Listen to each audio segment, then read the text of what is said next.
Hello everyone. Sociology study platform में आप सभी लोगों का हार्दिक स्वागत है। साथियों, आज का लेक्चर है यूजीसी नेट जेआरएफ, विषय है सोशलॉजी। ये द्वितीयक प्रश्न पत्र है, जून 2014 का, लेक्चर फर्स्ट है। तो सभी लोग क्लास को ज्वाइन करें।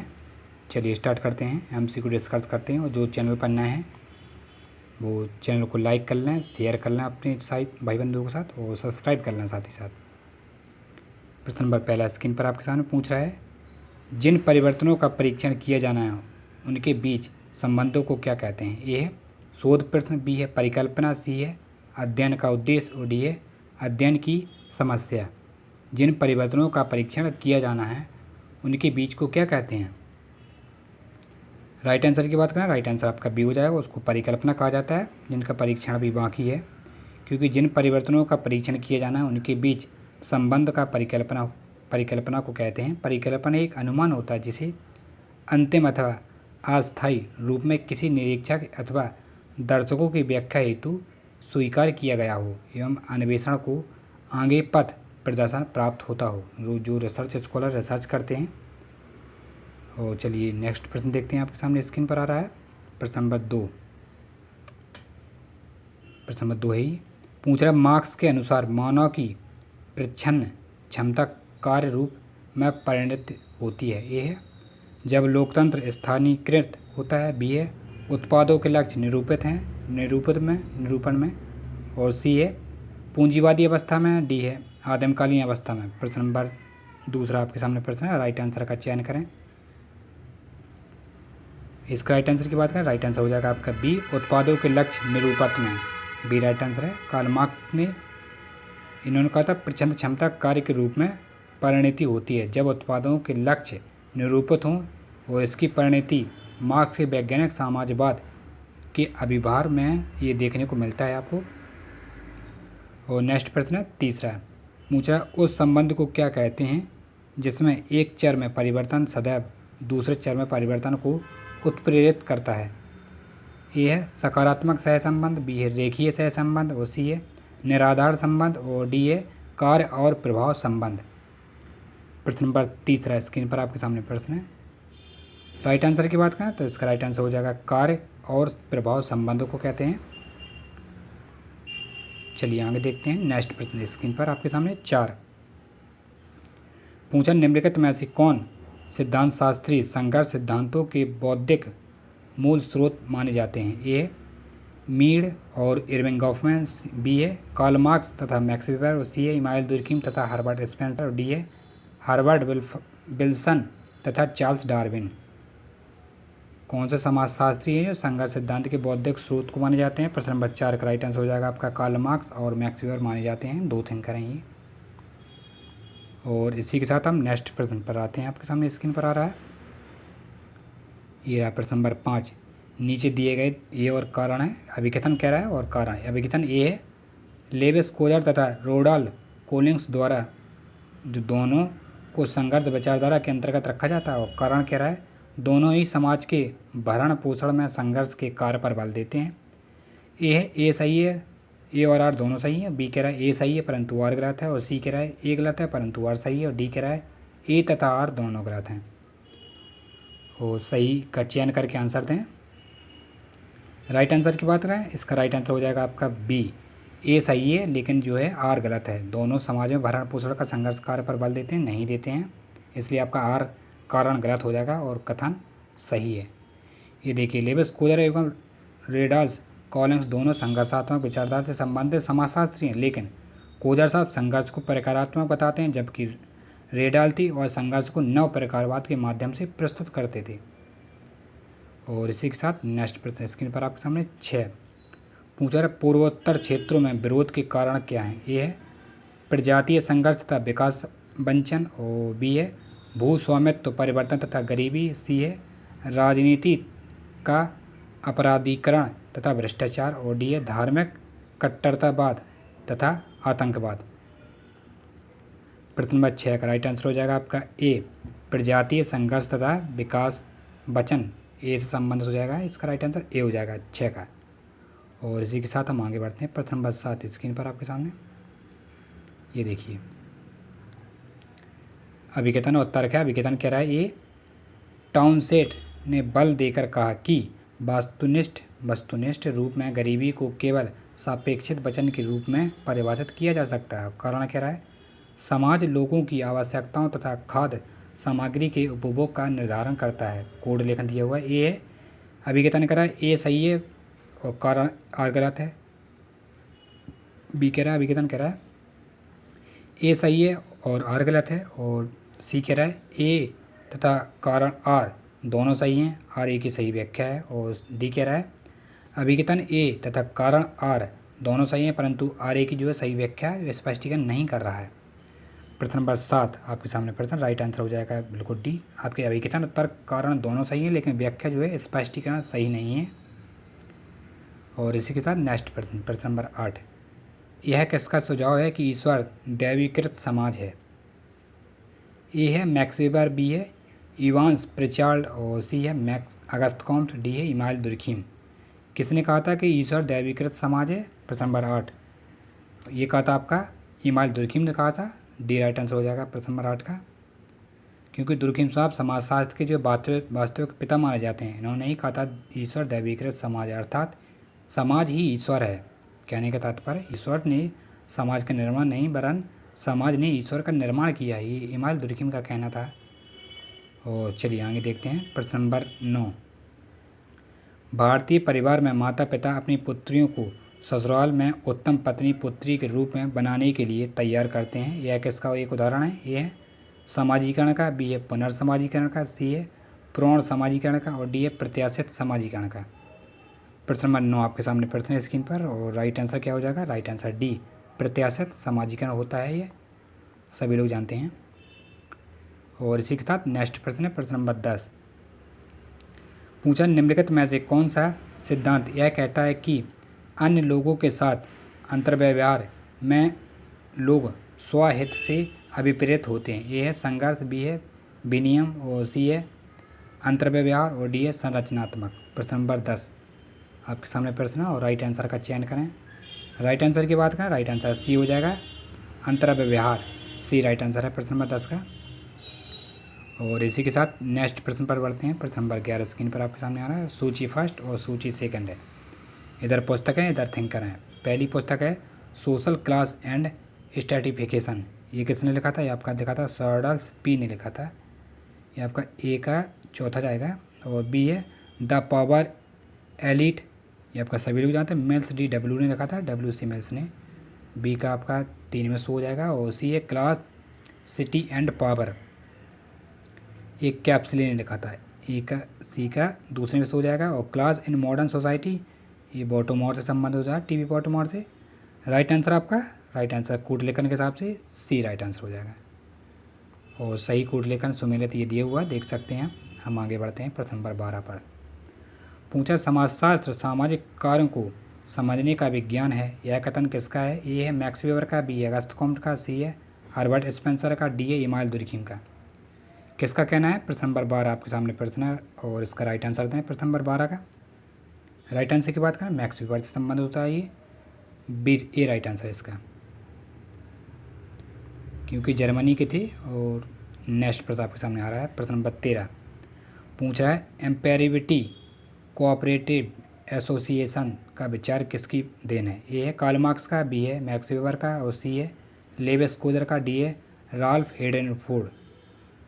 प्रश्न नंबर 13 आपके सामने प्रश्न और राइट आंसर क्या हो जाएगा? ये दिया था आपका राल्फ हेडनफोर्ड ने इसका विचार दिया था। और इसी के साथ नेक्स्ट प्रश्न आपके सामने आ रहा है स्क्रीन पर 14, पूछा इमाइल दुर्खीम के अनुसार धार्मिक कार्य व्यापार को किस रूप में बेहतर ढंग से समझा जा सकता है? ए है मनुष्य की आध्यात्मिक रुचियों को संतुष्ट करने वाला और बी है सांसारिक सभ्यताओं से राहत दिलाने में मनुष्य की सहायता करना और सी है सामूहिक जीवन के मौजूद कार्य व्यापार का विकल्प दिखाना और डी है समाज की एकता तथा स्थायित्व में योगदान देना। प्रश्न नंबर 14 आपके सामने प्रश्न, राइट आंसर आपका डी हो जाएगा। इमाइल दुर्खीम के अनुसार है समाज की एकता तथा स्थायित्व में योगदान करना, डी राइट आंसर है।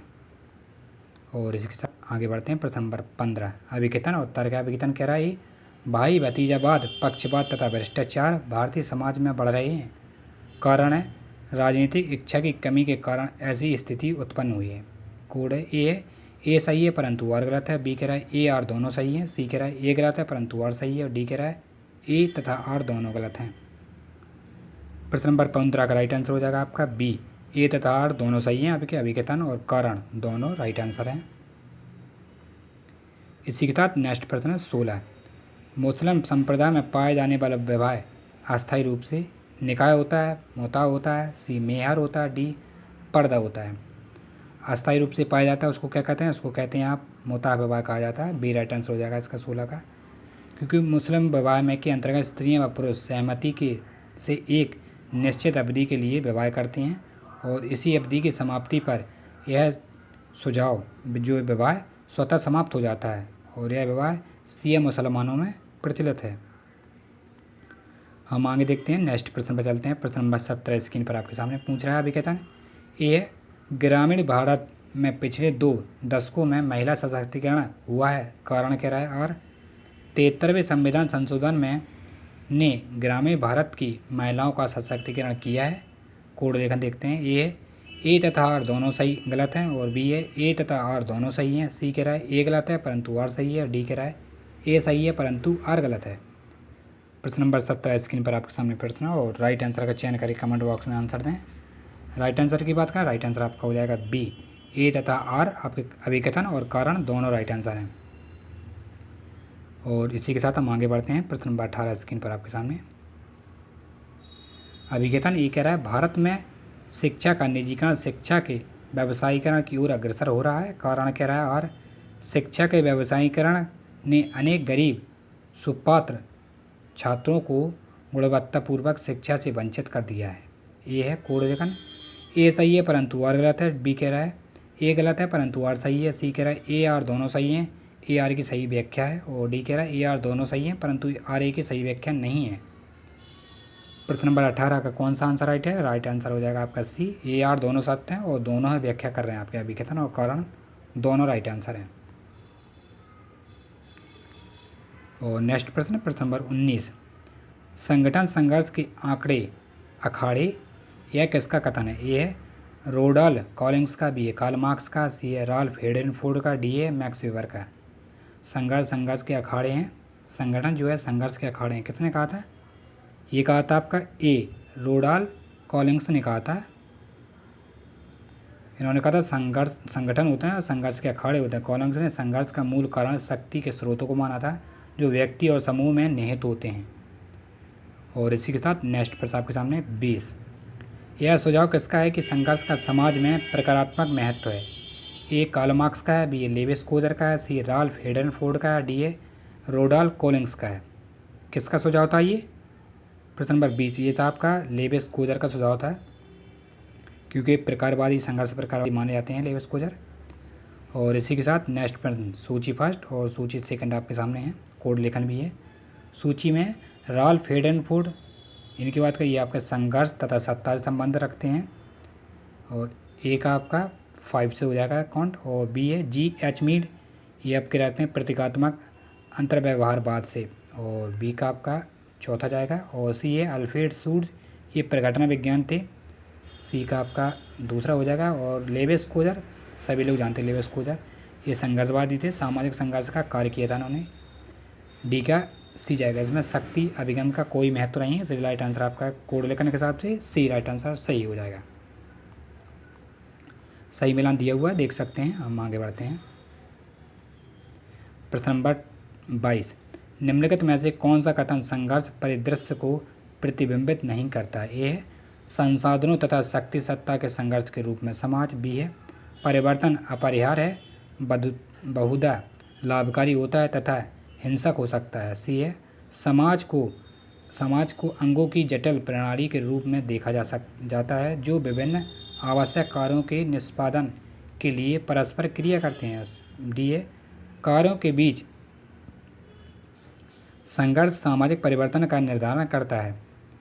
प्रश्न नंबर 22 आपके सामने प्रश्न है और राइट आंसर दें। इसका राइट आंसर हो जाएगा सी, ये सी राइट आंसर होगा। समाज को अंगों की जटिलता प्रणाली के रूप में देखा जा सकता है जो विभिन्न आवश्यकताओं की पूर्ति के लिए निष्पादन के लिए परस्पर क्रिया करते हैं। और हम आगे बढ़ते हैं। चलिए नेक्स्ट प्रश्न देखते हैं। प्रश्न नंबर 23 सूची फर्स्ट और सूची सेकंड। सूची फर्स्ट में ए JWB गुल्लास, ये कैसे संबंधित है? ये आपके ए का पहला हो जाएगा the home and the school, और बी है DH रूब्रिंग्ज, ये कैसे संबंध है? ये आपके social relation in a secondary school से संबंध रखते हैं, बी का आपका दूसरा जाएगा। और सी में एस बोल्स द H गिडेस, ये कैसे संबंधित है? ये आपकी स्कूलिंग इन कैपिटलिज्म अमेरिका से संबंध है। इवांस इलिच आपके डिस्कूलिंग सोसाइटी से संबंधित। राइट आंसर हो जाएगा, क्या हो जाएगा राइट आंसर? इसका राइट आंसर हो जाएगा आपका ए।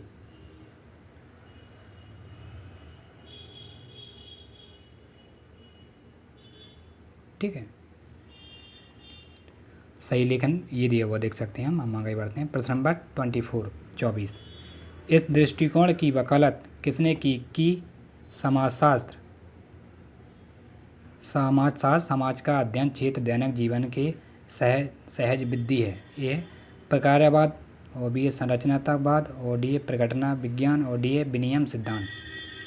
इस दृष्टिकोण की वकालत किसने की थी? ये आपकी 24 राइट आंसर हो जाएगा सी, परिघटना विज्ञान शास्त्रियों ने की थी। देखिए परिघटना विज्ञान ये व्यक्ति अनुभव को और चेतना संरचना और दर्शनों के अध्ययन में परिघटना विज्ञान कहलाता है। इसकी स्थापना 20वीं शताब्दी के आरंभ दिनों में एवंग हर्शल ने की थी। ठीक है, घटना क्रिया विज्ञान का। और नेक्स्ट प्रश्न पर चलते हैं। प्रश्न नंबर 25 निम्नलिखित में से कौन अन्योन्य क्रियावाद का एक तत्व नहीं है? आप राइट आंसर 25 का बताएं। ए है स्व यानी कि दी सेल्स और सेल्फ है, और बी है अहम द ईगो, और सी है प्रतीक सिंबल, और डी है भूमिका स्वीकरण यानी कि रोल टेकिंग। प्रश्न नंबर 25 का राइट आंसर हो जाएगा आपका बी अहम, ईगो होता है द ईगो। इसको फ्रॉयड ने अपने सिद्धांत को काम प्रवृत्तियों के आधार पर समझाया था, फ्रॉयड साहब ने। चलिए नेक्स्ट प्रश्न पर बढ़ते हैं। प्रश्न नंबर 26 स्क्रीन पर आपके सामने आ गया। अभिकथन और कारण। अभिकथन कह रहा है दलितों में अलगाव का भाव बढ़ रहा है, और कारण है दलितों पर हाल के वर्षों में अत्याचार बढ़ रहा है। कोड लेखन है ए सही है परंतु आर गलत है, डी कह रहा है, बी कह रहा है ए गलत है परंतु आर सही है, और सी कह रहा है ए और आर दोनों गलत हैं, और डी कह रहा है ए आर दोनों सही हैं। प्रश्न नंबर 26 के राइट आंसर की बात करें, आपके दोनों राइट आंसर हैं। अभिकथन और तर्क जो कारण आपके दोनों राइट आंसर हैं। और इसी के साथ आगे बढ़ते हैं। प्रश्न नंबर 27 सूची फर्स्ट और सूची सेकंड है, मिलान करना है। चलिए मिलान करते हैं। ए में है जी ह्यूमन्स, ये क्या कौन बात करते हैं? जी ह्यूमन्स ये करते हैं द ह्यूमन ग्रुप से संबंधित हैं, द ह्यूमन ग्रुप, ए का आपका चौथा जाएगा। और बी में कॉट राइड, ये बात करते हैं ग्रुप डायनेमिक्स, ये बी का 3 से संबंधित हो जाएगा। और सी में SMS उमसेट, ये बात कर द स्मॉल ग्रुप से संबंध रखते हैं, और सी का ए जाएगा। और चौथा का टर्नर का आपका क्लोविट्स हैबिट बिहेवियर से संबंध हो जाएगा। राइट आंसर इसकी बात करें कूट लेखन के हिसाब से डी शो कर रहा है, और डी राइट आंसर है। सही मिलान दिया हुआ देख सकते हैं। नेक्स्ट प्रश्न पर चलते हैं। प्रश्न नंबर 28 भूमिका प्रत्याशा से संबंधित पुरस्कार तथा दंड को क्या कहते हैं? ए है अभिप्रेरणा प्रेरित करना, बी है दंडोपराय, और सी है प्रतिमान, और डी है मूल्य। प्रश्न नंबर 28 का राइट आंसर हो जाएगा आपका राइट आंसर बी, दंडोपाय कहा जाता है, प्रत्याशा से भूमिका संबंधित होता है। और इसी के साथ नेक्स्ट प्रश्न आपके सामने आ रहा है स्क्रीन पर। सूची फर्स्ट, सूची सेकंड, और आपका कोड लेखन दिया हुआ है। सूची फर्स्ट में प्राथमिक समूह, ये बात करते हैं चार्ल्स कूलर ने दिया था, ए का चौथा जाएगा। और अंतर समूह तथा बराह समूह ये संबंध रखते हैं हाइमन आर हाइमन से संबंधित है। ये का आपका बी का संदर्भ समूह की बात करते हैं, संदर्भ समूह दिया था हाइमन ने। और अंतर तथा बराह समूह की बात करते हैं, ये दिया था समनर साहब ने। सी का ए से संबंधित है। और संगठित समूह ये आपका ब्रियर रॉबर्ट संबंधित हो जाएगा। और कूट लेखन के हिसाब से राइट आंसर डी हो जाएगा। सही से मिले तो ये दिया हुआ देख सकते हैं। हम आगे बढ़ते हैं। नेक्स्ट प्रश्न है 30 निम्नलिखित में से कौन सा सामाजिक क्रिया का उदाहरण नहीं है? ए बाई साइकिलों के आपस में टकराव के पश्चात दोनों व्यक्ति आपस में लड़ाई करते हैं। और बी है दो साइकिलों के आपस में टकराव के पश्चात दो साइकिल व्यक्ति आपस में खेल प्रकट कर सकते हैं। और सी है दो साइकिल एक दूसरे की ओर ध्यान दिया बिना आपस में मार्ग में बढ़ जाते हैं, जो ध्यान नहीं देते हैं। और डी है, दो साइकिलें स्कूलिंग दशा की ओर जा रहे हैं और वे एक दूसरे के मार्ग देने का प्रयास कर रहे हैं। निम्न में कौन सी सामाजिक क्रिया हो जाएगी? राइट आंसर हो जाएगा आपका सी, दो साइकिल एक दूसरे की ओर ध्यान दिए बिना अपने मार्ग को पर बढ़ रहे हैं। ये राइट आंसर बिल्कुल नहीं है, ये राइट आंसर उदाहरण नहीं है इसका। ठीक है, और चलिए आगे देखते हैं, सही राइट आंसर इसका नहीं होगा। नेक्स्ट प्रश्न आपके सामने 31 पूछा है, N outline of social psychology के लेखक कौन है? ए है C.H. कूले, बी है सिगमंड फ्रायड, सी है मुजफ्फर शरीफ और डी है G.H. मीर। ये बहुत ही फेमस पुस्तक है। राइट आंसर है इसका मुजफ्फर शरीफ से संबंधित है, सी राइट आंसर हो जाएगा इसका। नेक्स्ट प्रश्न 32 निर्धनता की संस्कृति का विचार किसके द्वारा प्रस्तुत किया गया? ए है ऑस्कर लेविस के द्वारा और बी है अलेव स्मिथ के द्वारा और सी है सैमुअल मेचर के द्वारा, डी है पीटर टाउनसेट। ये निर्धनता सांस्कृतिक निर्धनता की बात करते हैं आपकी ऑस्कर लेविस साहब करते हैं, गरीब की संस्कृति कल्चर और पॉवर्टी। और इसी के साथ आपका नेक्स्ट प्रश्न आ रहा है, सूची फर्स्ट और सूची सेकंड दिया हुआ देख सकते हैं, ये रहा, छोटा कर लेते हैं। चलिए पहले देखते हैं, कूट लेखन आपका ये दिया हुआ है। ठीक है, चलिए सबसे पहले मिलान कर लेते हैं। ए में है संस्कृति पर्यावरण का मानव निर्मित अंग है, ये आपका कौन बात करते हैं? आपका बात करते हैं हर्स्कोविट्ज़। ये आपका ए का आपका दूसरे से जाएगा हर्स्कोविट्ज़ MG। और बी में संस्कृति और जटिल समग्र जिसमें ज्ञान विश्वास कला है होता है, ये बात करते हैं टाइलर साहब से संबंधित है। बी का ए जाएगा, देखिए ए का दूसरा है और बी का पहला, तो अगर आप इसका कोट लेखन के हिसाब से आंसर दे सकते हैं।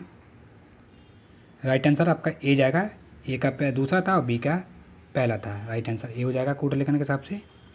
सही मिलन ये दिया हुआ देख सकते हैं, सही सुमिलित ये सूची दी हुई है, आप देख सकते हैं। हम आगे बढ़ते हैं, प्रश्न नंबर 34 वह सिद्धांत जो लोगों को सटेज प्रबंधों के रूप में देखते हैं कि वे विश्व के समक्ष प्रस्तुत किए जाने वाले प्रभाव का प्रबंध करते हैं, इस सिद्धांत को क्या कहते हैं? ये है भूमिका सिद्धांत, बी है नाट्यकला और सी है स्वदर्पण यानी कि लुकिंग ग्लास सेल्फ और डी है द्वंद्वात्मक सिद्धांत। प्रश्न नंबर 34 का राइट आंसर हो जाएगा आपका नाट्यकला कहा जाता है, क्योंकि नाट्यकला वह सिद्धांत होता है जो लोगों को स्टेज प्रबंधकों के रूप में देखते हैं कि वे विश्व के समक्ष प्रस्तुत किए जाने वाले प्रभावों का प्रबंधन करते हैं। अभिनय शास्त्र के उपागम के अनुसार यह माना जाता है कि स्व की रचना की भूमिका द्वारा होती है जो व्यक्ति समय समय पर विश्व रंगमंच पर अदा करता है, यानी कि जो पर्दे के पीछे जो दिखता है वो और होता है और पर्दे के पीछे बाहर जो दिखाया जाता है वो और होता है। चलिए आगे बढ़ते हैं, प्रश्न नंबर 35 पर चलते हैं। पूछ रहा है निम्नलिखित में से कौन सी हर्बर्ट ब्लूमर के प्रतीकात्मक अन्योन्यवाद सिद्धांत का लक्षण नहीं है? ये है समाज का सार अभिनेताओं और क्रियाओं में प्रायः है और बी है समाज बृहद संरचना से निर्मित है और सी है सूक्ष्म प्रक्रियाओं से दीर्घ स्तर की रचनाओं की उपज होती है और डी है सामूहिक क्रिया से संयुक्त क्रिया उत्पन्न हो रही है। प्रश्न नंबर 35 का राइट आंसर क्या हो जाएगा? इसका आंसर हो जाएगा बी, हार्वर्ड ब्लूमर के अनुसार समाज बृहद संरचना से निर्मित है, ये लक्षण इसका नहीं है ब्लूमर साहब का। और नेक्स्ट प्रश्न देखते हैं, प्रश्न नंबर 36 वे प्रक्रियाएँ अथवा नियम जिनका लोगों द्वारा पालन अपेक्षित है उन्हें क्या कहता है? ये है प्रतिमान, बी है मूल्य, सी है संस्थान, डी है समूह व्यवहार। वे प्रक्रिया जिनका लोगों द्वारा पालन अपेक्षित है उनको क्या कहते हैं? 36 का राइट आंसर हो जाएगा आपका प्रतिमान कहा जाता है उसे, ए राइट आंसर हो जाएगा, क्योंकि प्रतिमान वे प्रक्रिया अथवा नियम होते हैं जिनका लोगों द्वारा पालन अपेक्षित है और सामाजिक प्रतिमान या मानदंडों के पालन की अपेक्षा उन समाज के सभी लोगों द्वारा की जाती है। और इसी के साथ नेक्स्ट प्रश्न आपके सामने 37 धर्म, विवाह, परिवार, जाति आदि किसके उदाहरण होते हैं? ये सामाजिक मूल्य के और बी है सामाजिक संस्थाओं के, सी है सामाजिक मानकों के, डी है समाज के सामाजिक खंड के। धर्म, विवाह, परिवार की बात करें, यह राइट आंसर इसका सामाजिक संस्थाओं के होते हैं उदाहरण, बी राइट आंसर हो जाएगा। और नेक्स्ट प्रश्न आपके सामने आ गया 38 प्रतीकात्मक अन्योन्यवाद का सामान्यतः किसे संस्थापक माना जाता है? ये है हर्बर्ट स्पेंसर को, बी है जॉर्ज हर्बर्ट मीड को, सी है मैक्स वेबर को और डी है एंथोनी गिडिंग्स को। प्रतीकात्मक अन्योन्यवाद का सामान्यतः संस्थापक की बात करें 38 राइट आंसर हो जाएगा आपका जॉर्ज हर्बर्ट मीड को माना जाता है। इनकी बहुत ही फेमस पुस्तक है mind self and society, Mir साहब की। नेक्स्ट प्रश्न है 39, निम्नलिखित में से कौन सा सामाजिक स्थिरीकरण का रूप नहीं है? ए है धर्म, बी है श्रेणी, सी है जाति, डी है लिंग। निम्नलिखित में से कौन सा जो है सामाजिक स्थिरीकरण का कारण रूप नहीं है? और धर्म की बात करें, ये नहीं है, ये राइट आंसर हो जाएगा इसका, क्योंकि धर्म तो होता है आध्यात्मिक शक्तियों में विश्वास होता है। नेक्स्ट प्रश्न पर चलते हैं। प्रश्न नंबर 14 स्क्रीन पर आपके सामने आ रहा है, ये रहा। सूची फर्स्ट, सूची सेकंड। सूची फर्स्ट में है depended and exploitation in work and marriage. ये कौन बात करते हैं? ये आपके बात करते हैं बेकर और एलर की बात करते हैं। आपके ए का ए में हो जाएगा, और बी है द फ्यूचर ऑफ मैरिज की बात कौन करता है? ये आप करते हैं एस एलन की बात करते हैं। एस एलन कहाँ है? नहीं, द फ्यूचर ऑफ मैरिज की बात करते हैं जे बर्नार्ड।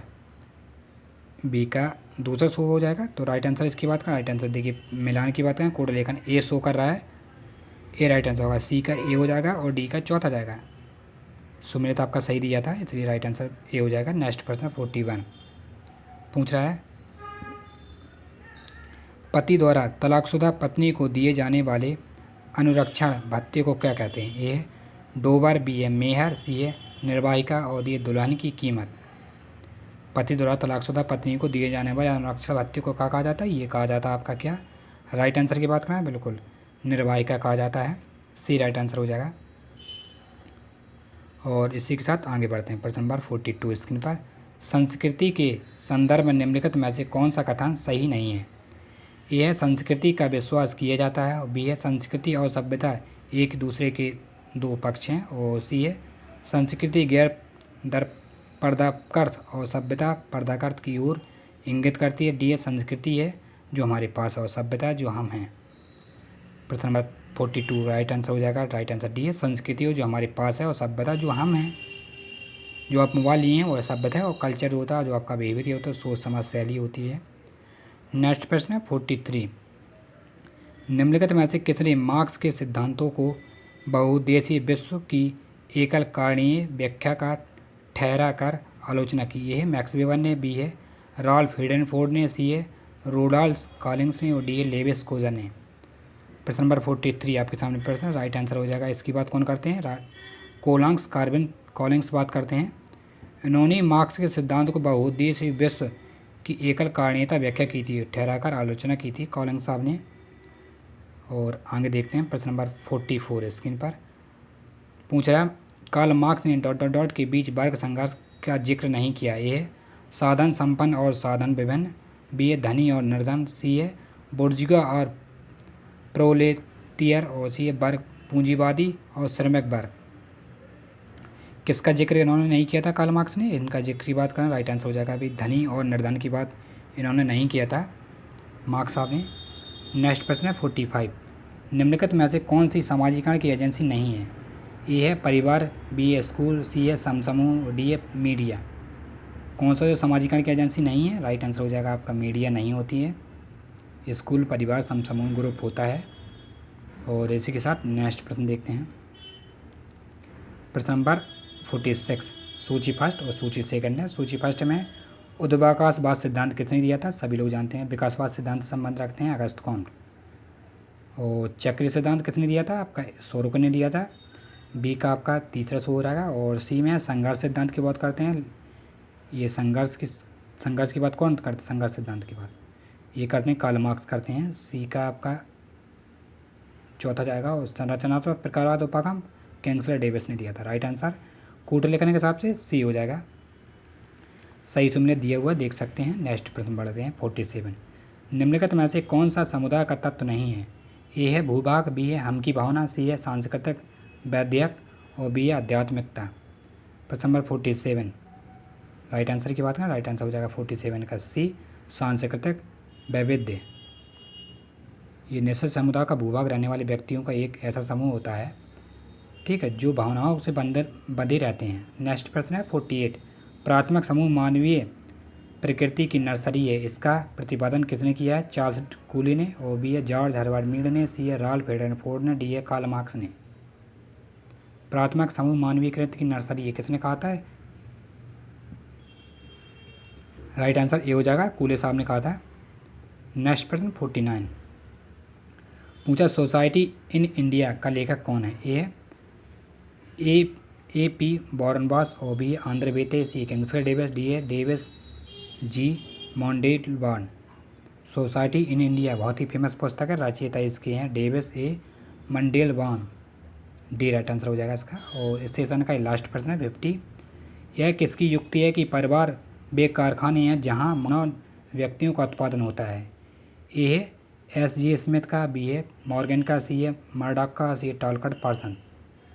प्रश्न नंबर 50 का राइट आंसर हो जाएगा आपका टॉलकट पार्सन ने कहा था कि परिवार वे कारखाने होते हैं जहाँ मानव व्यक्तियों का उत्पादन होता है। और इसी के साथ इस सेशन का यहीं समापन होता है। और आप लोगों से आशा करते हैं कि आप लोग अपनी तैयारी पर बरकरार ध्यान दे रहे होंगे और प्रैक्टिस ज़रूर कर देना है। पेपर कभी भी आपका लग सकता है, नेक्स्ट मंथ में पेपर ही है। तो सभी लोगों से आशा करते हैं सभी लोग अपनी तैयारी बरकरार रखें और हमसे जुड़े रहें। सभी लोग अपना अपने परिवार का ख्याल रखें। धन्यवाद।